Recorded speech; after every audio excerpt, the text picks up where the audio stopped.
I remember distinctly sitting here in 1999 thinking the world was just only up. Markets were inflating, companies were raising huge amounts of money. It seemed like things were going to be the best of days. And then 2000, 2001 hit, and it was a complete rout. Like it was, everything paused, everything stopped. All the capital stopped flowing. People were put on the street. It was a terrible time, and it feels to me when you sit and listen to all of the macroeconomic indicators, like we are at the very peak of that cycle, and the best entrepreneurs are going to build their capital up. They're going to keep some powder dry because they know we're going into headwinds. We're going to go into some turbulent times. Look, I think there's going to be a flight to quality as quantitative easing comes off. As interest rates start to go up, we're going to see multiple compression, not multiple expansion happening in the next, let's say, 2 to 3 years. Mm-hmm. So it's going to test our entrepreneurs. Yep. And I don't see a 2001, 2002 kind of a tech crash coming. Things have been going the ways for entrepreneurs for 10 good solid years. Yep. And I think it's just going to be a little tougher.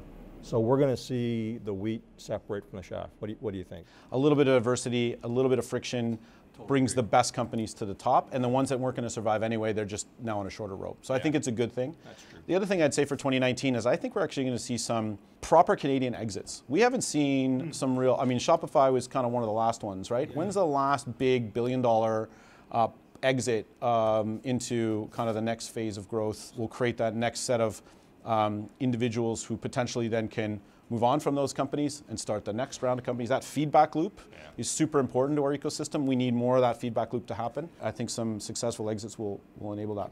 Let's not dismiss the idea of Collision coming to Toronto, because that really in itself is such an accomplishment for the city. Yeah. And bringing 30,000 likely new people to the city to understand, see, and really believe what's going on in space is quite impressive.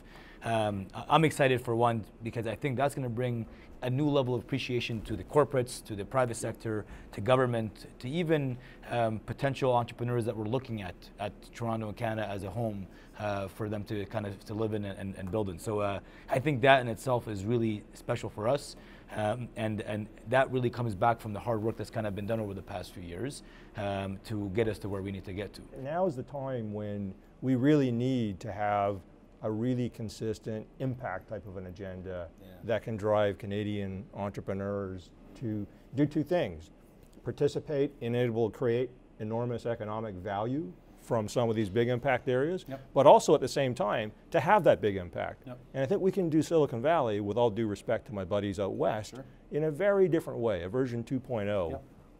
So I think that's one thing I'd love to see in 2019. We know that Toronto is going to be a hub for financial services and fintech.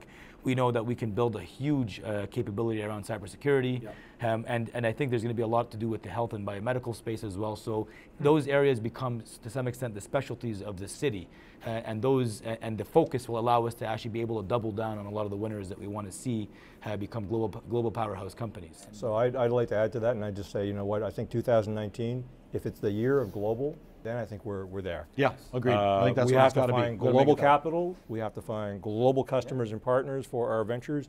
We have to find and continue to tap into global sources of talent. That raises the game, right? And we do need to raise the game around here, right? And I'm excited about what you guys are doing, OneEleven, what Mars is going to be up to. It's going to be. Don't forget the DMZ. Yeah, no, it's going to be a good time. Really good time.